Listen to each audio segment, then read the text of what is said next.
Jezebel, daughter of mine, take me to bed or leave me forever.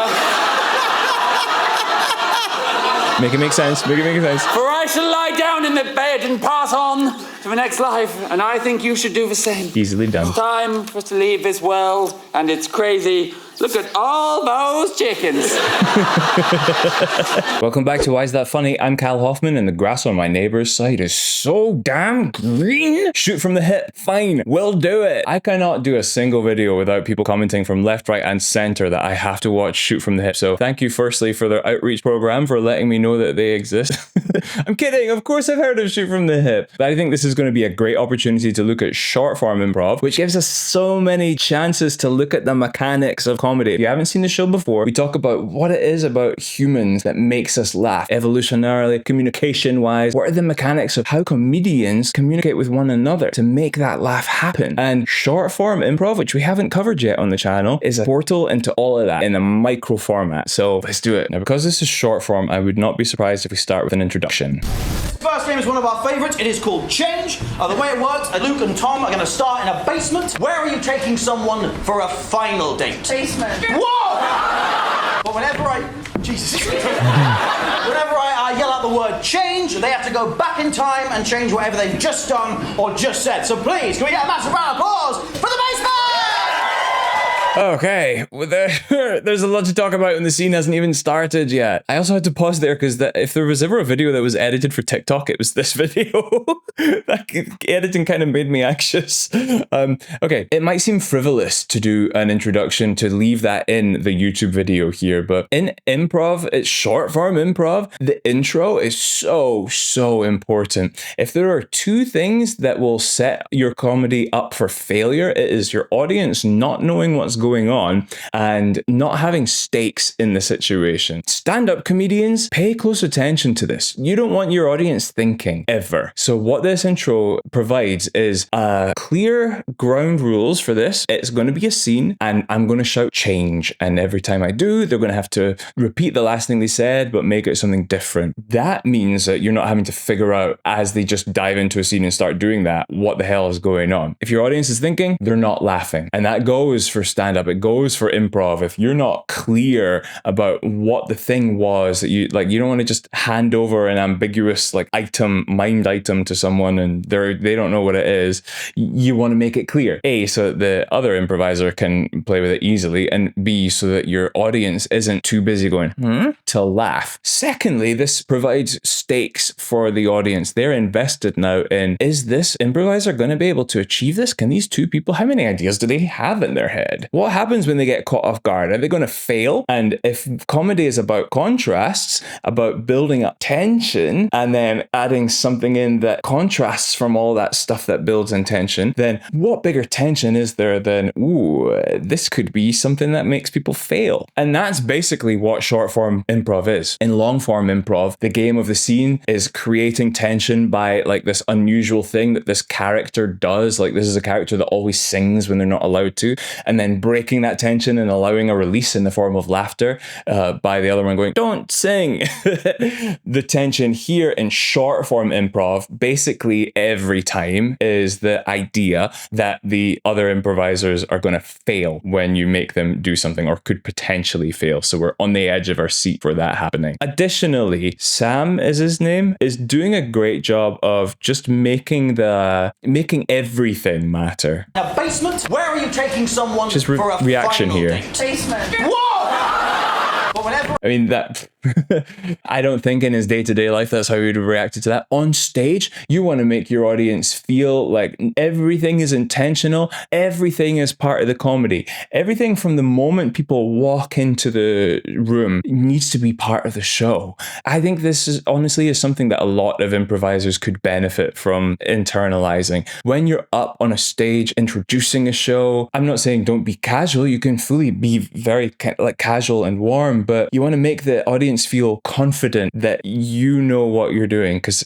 laughter is also about safety. We laugh to show one another that we're on the same page, and part of being on the same page is that we're safe in one another's presence. If we're feeling unsafe because we're worried that psychologically we have to look after or be careful around the people on stage because they might fail in an unpleasant way, not like a fun, silly way, but because they're not confident, that puts us into a kind of fight or flight state, something similar to that, that doesn't allow us to laugh or makes our laughter much smaller. Right, Jesus. Yeah. Again, yeah, it's just kind of overplaying everything. Go back in time and change whatever they've just done or just said. So please, can we get a massive round of applause for the basement? Now listen, Raymond, I'm not usually one to overreact, but since we moved in, I just haven't been comfortable in the basement. Something about it makes me uneasy. Change! Makes me scared. Change! Makes me hungry. Change! It makes me a little horny. Change! Makes me feel like I've been here before. Like there's something watching me, Raymond. And I was hoping you could help. Yes! Change! No! I told you, I don't believe in a life beyond.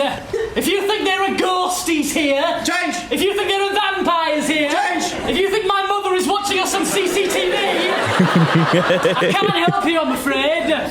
It is your mother, Raymond. Change! It's your father this time, Raymond. Your dad set up cameras all around the basement. I've told you. Change! I haven't told you this.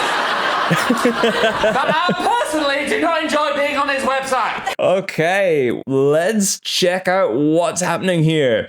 So we're seeing the game in action. We're having things be set up as a regular scene, and then at some point, change starts getting shouted. Is that happening at a random point? No. It's happened in the first instance where Tom has introduced emotion for the first time. But since we moved in, I just haven't been comfortable in the basement.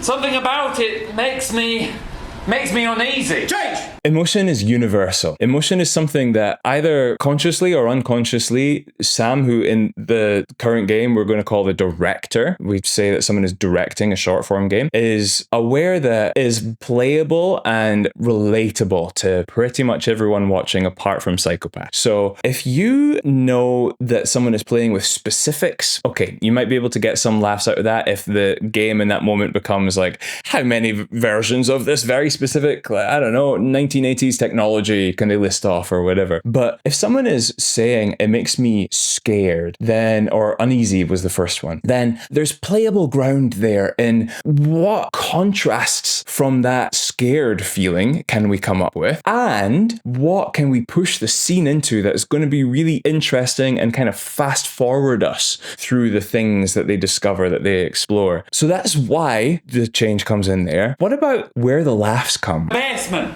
Something about it makes me uneasy. Change! Makes me scared. Change! Makes me hungry. Change! It makes me a little horny. Change! Makes me feel like I've been here before.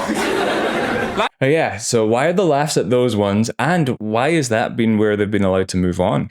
So the first two, uneasy and scared. Okay, scared is in the same category as uneasy. If he's having like flashes of what's coming to mind, that's also most likely to be top of the mind. It probably was a toss-up 50-50 between whether he would have said scared or uneasy in the first place. The third one, hungry. Okay, that got a little laugh. It let out a little bit of tension. That tension was building up in the audience watching. Every time change is being called, they're going, all right, okay, that's not being allowed to pass. When you hear scared and it doesn't get a laugh because it's building more tension, the audience is going, okay, that's in the same category. I guess like if he keeps going through that category, that's not going to cut it. So, okay, we're invested in this. He says hungry. That gets a little bit of a laugh because it is definitely a contrast, but it's also kind of a frivolous contrast. It's not like going to make the audience like imagine, okay, where is this going to go next? And it's also not wild and contrasting enough because hungry, it's kind of a mundane thing that is easily solved. So yeah, contrasts a bit, gets a little bit of a laugh. Most of that tension is still there. He says then... Makes me feel like hungry. Change! It makes me a little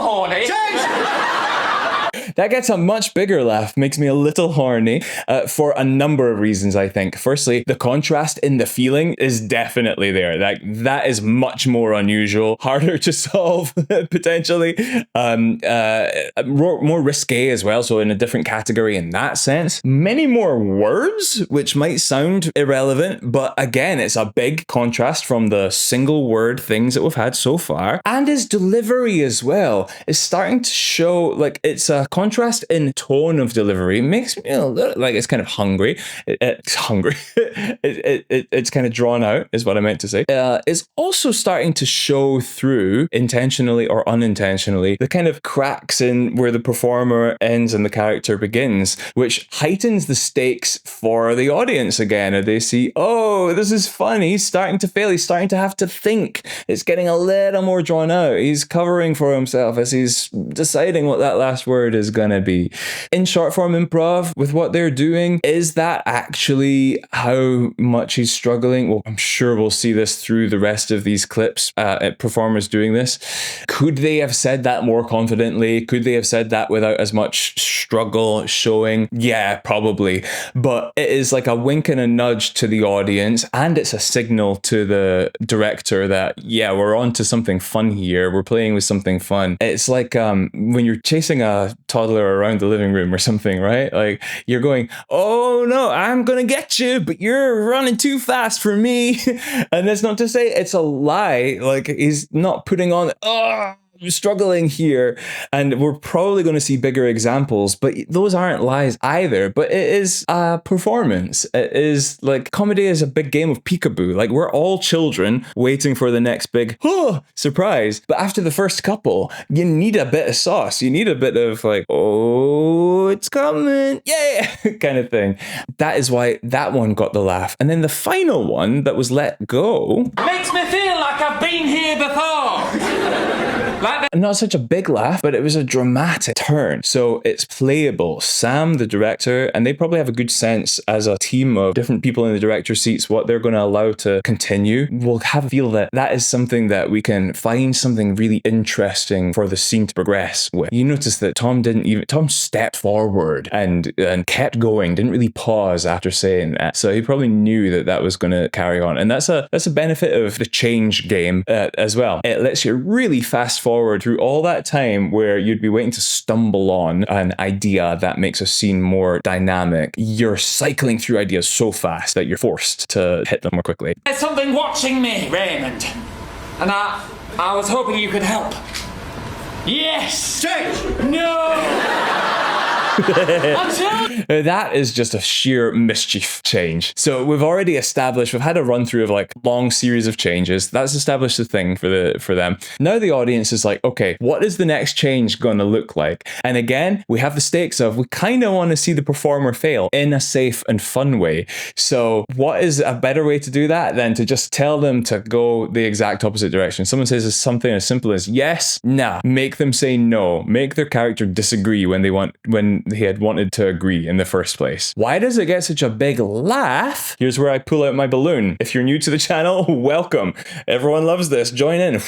You're inflating a balloon with comedy. You start with the grounding of the scene, everything that's happening, the reality of these characters. Things are pretty normal for the most part. We start adding stakes, emotional stakes, things that people care about. I'm scared. I'm uneasy in the basement.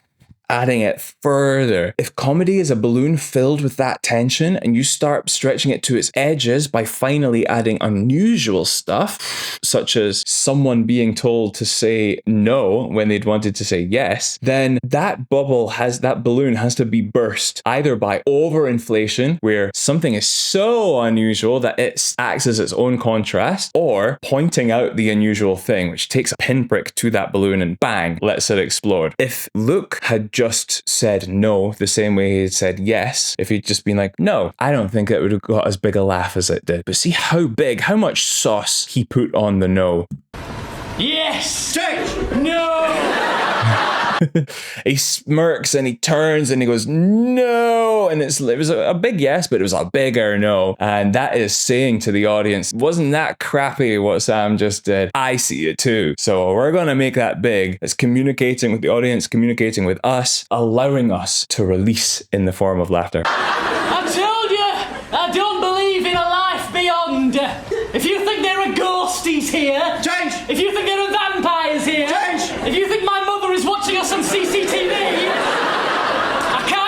I'm afraid. It is your mother, Raymond. Change! It's your father this time, Raymond. Notice how we've had those two different categories of change games flipped round. So they've each had one of each. Tom initially got the exploring, like building up of tension through like categories, finding the playable one, and Luke got the mischief one. And then this time round, Luke got the categories. Ghosts didn't really get the laugh. Vampires didn't really get the laugh. That's the same categories. Tension is built up. CCTV. My mother watching us on CCTV. Highly conceptual. Totally different category. Many more words makes it a totally different category. Delivery of it makes it a totally different category. Tom's one this time round. Yes, it's your mother. No, it's your father this time. Pure mischief. Your dad set up cameras all around the basement. I've told you. I haven't told you this. Mischief? But I personally do not enjoy being on his website. Well, I'm sorry. That's just the way we do it in my family, okay? Now, we are the Colin Caucasus. We are the Champley Chendersons.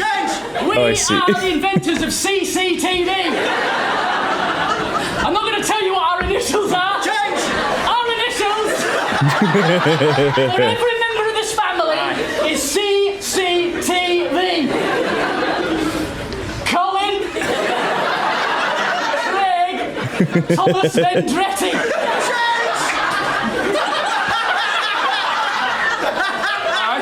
Craig, Colin, Tanya, Viacetto.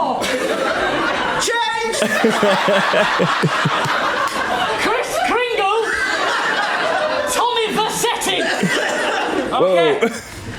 Well, that's fine then, I suppose. Wow. Okay. And we have another kind of category of these changes as well. I don't know how much this kind of level of theory of this would be documented. Like these types of short form games are sort of passed on word of mouth wise, mostly. There are websites out there, like resource kind of wikis that will have bits of detail on them. There's also some classic books like Viola Spolin, Improvisation for the Theatre, got it over there, which is kind of like an encyclopedia of all of these. I don't think that they're going to go into that level of detail though, that we're talking about here, like the mischief one, the categories one. But this is a third one that we've got here that is about identifying a game, a mini game of the scene, or a game within a game that Luke has created for himself there. He has decided, you see a little smirk on his face, I think, when he first decides that he's going to try and figure out the CCTV thing. My family, okay?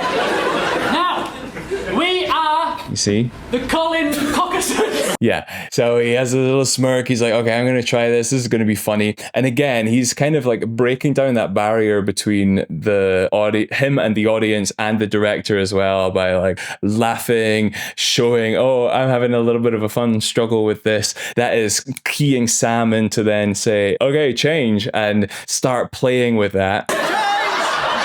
We are the Champley Chendersons. We are the inventors of CCTV.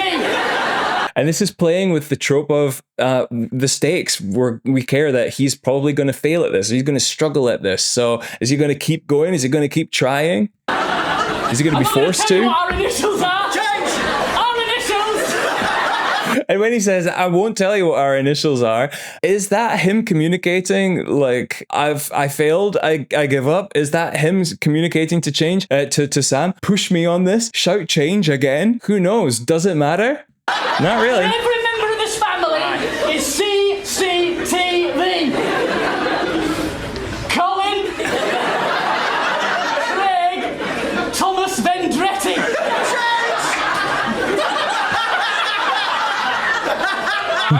Craig, Colin, Tanya, Viacetto.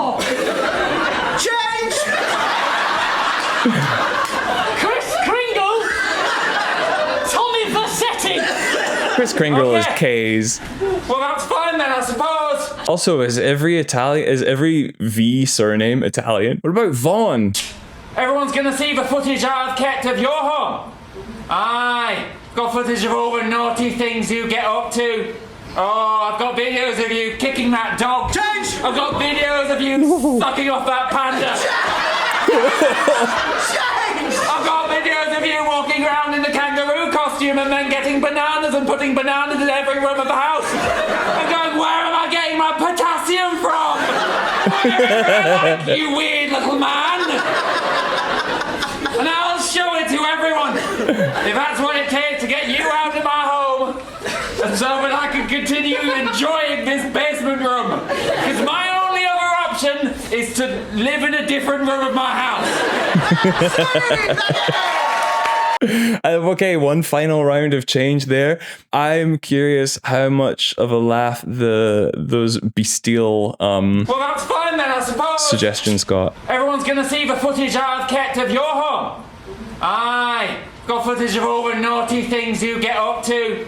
Oh, I've got videos of you kicking that dog. Change! I've got videos. Okay, see, that one didn't actually get a laugh at all. It got an ooh from a couple of people. But now, by the way, no laughter doesn't mean that it's rejection from the audience. Don't ever mistake quietness as you're failing if you're doing improv. As long as it's not terrible, like people are feeling unsafe that you're going to actually fail, then most of the time when things are quiet, people are just genuinely invested. And kick a dog, the oohs that did get will have been kind of like, wow, that is a weird way to try and achieve comedy. But in general, like that's quite a dramatic thing to try and explore. So it'll have got a little bit of investment. Of you sucking off that panda.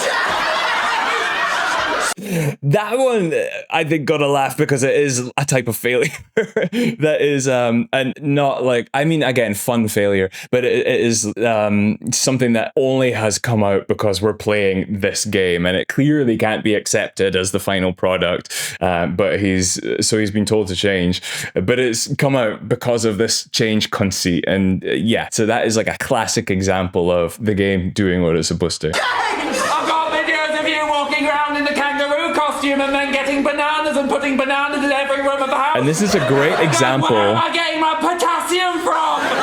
Wherever I like, you weird little man. That's a great example of the contrast of its different emotion very much from the kind of grounding of the previous two things that he said. It is way infinitely longer and he really lands the plane. If you're ever in doubt in improv, and he clearly, like, it was quite impressive, I think, what he did there, which was just start pure, real free association, because where did he get bananas from? Like, who knows? None of that was really informed by what had come before, because he was going into that much of like a fast free association thing. But if you're ever in doubt as an improviser, find the emotion, and he found and use the characters. So he found a connection to how his character feels about the other character and calls him a weird little man or something like that. Potassium from wherever I like, you weird little man.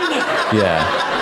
So that makes it feel cohesive, even if it made no sense whatsoever. Good job. Overall, the change game is great. I love games like this and warm-ups that are very similar to this, that force you to cycle through ideas, because it gets you used to like being comfortable saying the first thing that comes to your head. Because when you're asked for like a popular warm-up that my team loves to do, Biffit here in London, our Harold team, is called 8 things. You may hear 7 things, 5 things, whatever, but you're given a category like non-existent underground station names, you know, and you just have to start saying like the only unacceptable answer is anything else is fair game. It gets you used to not judging what comes out of your mouth, just letting it come out and letting it be valid. And I love that kind of change. Is also a great way to start a show, because again, it cycles through things really fast, getting you to the heart of like an interesting and exciting scene, and lets you essentially cycle through punchlines until you find something that fits. Like, it's pretty impossible to fail at pleasing an audience with change because of how it's structured. So it's great to put right up front at the very start of a show. Let's look at letters. This is going to be a letter of complaint. They're going to write this, but not in a normal way. We're going to write it something like this. Dear Madam, this is a letter. Perfect. I need got the intro. something you might complain about on an everyday basis. Taxes. I feel like these guys are quite... So this is a variation on one word at a time games. There's so many games like this, This is going to be a letter of complaint about... where one person says one word at a time. Classic. Three-headed expert is a common one. Dearest, beloved. I am your husband. And I am very upset because your face is not up to snuff. Now, it's a kind of tough one to explain because all that this comes down to really is pure free association. Well, maybe not quite pure because of the guardrails of trying to intercept what common turns of phrase someone is angling towards. But it's still relatively pure because if you get it wrong, that doesn't matter. It doesn't matter if someone is trying to say like not up to snuff and you don't get that and you say not up to level 20 or whatever, we'll make it make sense together. But it's really that balancing, that juggling act of letting things free flow, trying to stay on the same page as the other person, but not judging yourself, not asking yourself, is this actually what they're trying to say? You're listening closely, and hopefully the thing that flows out is what they had intended or from the last word before. But thinking and asking yourself whether it's gonna be or not, that's what is gonna trip you up and make you unable to say the next word. last Yeah, I thought fuck me what a pile of shit. this Is not right. I Need you to become a smoking hot bitch. I Am a terrible. husband. Okay, look at what they're doing with the hand, and actually they've been doing this all the way throughout. I noticed in the last scene, they're good at this kind of thing in general. Getting on the same page with things like accents. I feel like a lot of American improv, I see a lot of American improv, like doing this, I react to a lot of American improv. You don't see a lot of accessing of character via accents, really. Unless someone is playing like Southern American because they're trying to do like a very specific archetype of character. Generally, there's always exceptions, and there's some great players that really do lean into it big time. But it's a very big thing here in the UK to really show variety in your characters and show unity between your characters by adopting a regional accent for this one particular character. And if you're the second person to talk, adopting that same accent often, not always. It really doesn't have to be at all. And let's be honest, like a husband and wife can live together in Dorset, and one can have a Glasgow accent and one can have a Spanish accent. Like that is a real world thing. But as something that gets you in harmony with one another, it's really effective. And they've done that with the accent, the kind of sort of posh voice that they're doing here, a Southern English accent, not British. Let me just make that clear. All you Americans, hi, thank you for watching. You are a vast majority of my audience. And so I love you. But please, for the love of God, stop saying British accent. There's no such thing. You're generally talking about Southern, like posh Southern English. So that's what they're doing. And they are also mirroring one another's hand movements. None of this is going to get you to one for one read one another's minds, but you'd be shocked at how close it does get you to that, actually. Mirror neurons are a real thing. There is a lot of unknown stuff, I believe, and improv has only made this belief stronger and stronger in me about how humans communicate almost telepathically with one another. I'm really not a woo-woo person, but life has only ever shown me, the more I pay attention, more and more, that seems to be a thing. So the more you try and get on the same page with someone, the more surprising you'll find how much it brings you in sync, just word for word wise. Therapy Has not been effective. in fact I have gotten worse. Still I want you to change. Something to guide you, the guardrails around that free association are bearing in mind what has happened before. So you hear about yes and a lot in improv. Generally, that is one person saying something, everyone, with every line that you're saying, the other person validating that exists, not by literally saying yes, you can disagree with that other character, but saying, yep, I hear that you've created that thing. I'm not going to say something now that totally negates the possibility of that being true, at least to your character, and I'm going to add to it. But also, within your own scene as one character, there being one character across two people, that's still remaining a yes. So something that is possibly the biggest roadblock when people are new to this, other than doubting themselves and not speaking, basically, is kind of forgetting what has come before. So they've established that this character is a terrible person. And even before that, they stumbled onto that because they established that this person is writing to his wife, telling her that she has a terrible face.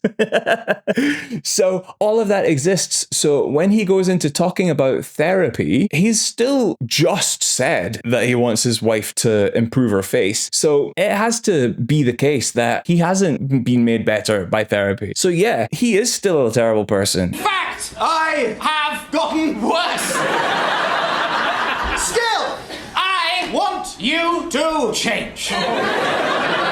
first Take your hat off.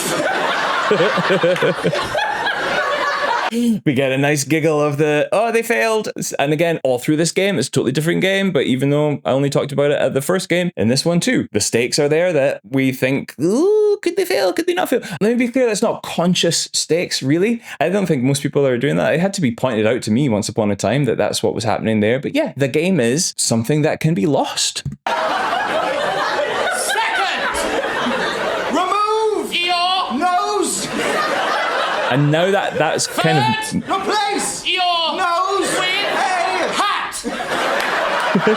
That's nice. It's a reincorporation. Remove your nose. That's probably still pretty free association-y, but it's come from, we have an established game here, a game of take off this, remove that, but also a game of, a kind of meta game of, haha, we've failed because take off your hat is such a weird and silly thing. So what's weirder and sillier? Again, it won't be as fully conscious as I'm going to find a weird, silly thing to say here, but that's what's kind of bubbling away at the background. And then AJ, I think is his name, has brought it full circle by, within that little loop there, taking the first move of that game, the hat, and using that as a replacement for the nose. That's What I'm looking for in a woman? perhaps I've gone too far. perhaps We have been over for many years. So I'm going now I've already booked a airplane plane to Bermuda. That happens. Again, it's another one of those fails. He was almost certainly going for Airbnb, but he got a plane. That was top of mind. In Sam's case, was that because he was genuinely, that was just the first thing that came to his mind, and so he just let it slip through? Was it because he thought, oh, this will be kind of fun and mischievous to do something a little bit different? Was it maybe a bit of both? Probably. Again, you're in the heat of the moment. All these things are happening all at once, and with the training and experience of just doing it over and over, it's just at the back of your brain. And yeah, doing it over and over. We have rehearsals in improv. Ideally, everyone's different, but you meet up regularly, weekly maybe, and just practice these things as if you're in front of an audience until all of those thought processes are really just sitting at the back of your mind. They're still happening to keep you kind of on the rails most of the time, but you're free to just play and explore. I'm Sorry. if You need me I'll be in Bermuda. Yeah, Bermuda. yours Sincerely, your ex-husband. thank you. Nice. Towards the end of that, we had a few moments as well of release coming in the form of laughter, from resolution of, again, the tension is built up. That tension needs release. So we're resolving this, okay, this person is leaving. That makes sense. This person realizes that he's a bad guy. That makes sense. He's talked about how he's already booked an airplane, so he's going to have to go. So he goes. These are all things that the audience has noticed has built up that pressure in the balloon. And so we're just addressing those things things, resolving the conflict. You know how you laugh when something uncomfortable happens and you don't want to offend someone? It just happens. Someone has hurt themselves, or you accidentally hurt or upset someone, and you laugh, and it's like nervous laughter, but it makes them even more upset because now they think that you're laughing at them, and that's not what's happening. This thankfully isn't something that plagues me, but I know it happens to a lot of people, and it's it's not great. But it is a way of releasing that tension. It kind of vibrates your vagus nerve, right, and gets your nervous system to settle back down a little bit. But it's because when that balloon gets overinflated, if something inflates it way too much, in the case of an uncomfortable thing happening, you know, child falls over or whatever, it gets just blown up so much that it explodes and the laughter just comes out. The only other way is to let it back out the same way that it came in. So that tension there would have only made us laugh through so much overinflation of how crazy, like, I don't know, crazier ways that he could be leaving, or how much he insanely cared about the fact that he was leaving. That would be really hard to do, even in a regular scene, never mind a one word at a time scene. So it's let back out the way it came in of like, yeah, it seems like I'm going to leave, so I do leave. And we get these nice, like, sort of gentle laughs towards the end there. But yeah, great scene. I love one word at a time stuff. I love the feeling of having rehearsed with someone and worked with someone so much that you are able to go, they're going pretty fast there as well. To be able to go at like regular conversation speed, kind of, and have a good sense of what the other person's going to say, get a bit of group mind going, that's some pretty cool stuff. And it's a great feeling. For this second half, we're going to kick things off with a game called Blind Line. I need 2 players to the stage. We're calling it Blind Line. They start a scene, and whenever they feel like it, they take a line of dialogue from this hat. They read it out loud, and it forms part of the scene. But I need, please, a setting for this scene. Can I have a location with a lot of history? They've called it Blind Line. I've seen it called that before. Quite often you don't really hear this game given a name. A lot of games aren't really given a name. You just give it a description. Whose Line is it anyway? Calls it Whose Line, I think. I think that's probably where most people will have seen this game from before. What was that one? The Titanic! Ooh. Ooh. Make everything matter. What a nice moment to catch. I like the Titanic because it made me fall into Tom's arms. This scene is set in the Titanic. A round of applause for the Titanic scene! And this is going to be a game of Justification, which is a super important, like, this is a great training exercise for an improviser. We haven't talked about this much in the other videos that we've done because UCB style is so specific with the, again, if you don't know what UCB style is, go look at some of maybe the Dropout videos. It has this kind of very specific pattern that you follow, almost kind of like a style sheet for a scene. A lot of other improv schools that teach something much more organic teach this principle of the genius is in the other player. So you learn to get really good at making whatever the last person said make sense. So this is a game where you pull something random out your pocket that you have to read as if it was the next thing that you were going to say, and you have to make some kind of justification of that too, which is the like fun will they fail bit, or will this just be ridiculous stakes thing for the audience. And the other performer has to also justify it, actually, even if it seems like the game is coming from the person who said it, making it make sense. You both have to incorporate that into the world. So this is a great training exercise for getting it so that, yeah, the genius is in the other person. And that makes improv a really safe environment. If you're ever scared to do improv, just know you're surrounded by people who are gonna do their best to make it so that whatever crazy thing you say, you're not gonna look stupid about it. Your character might, but together you're gonna build a world where what you just said makes sense.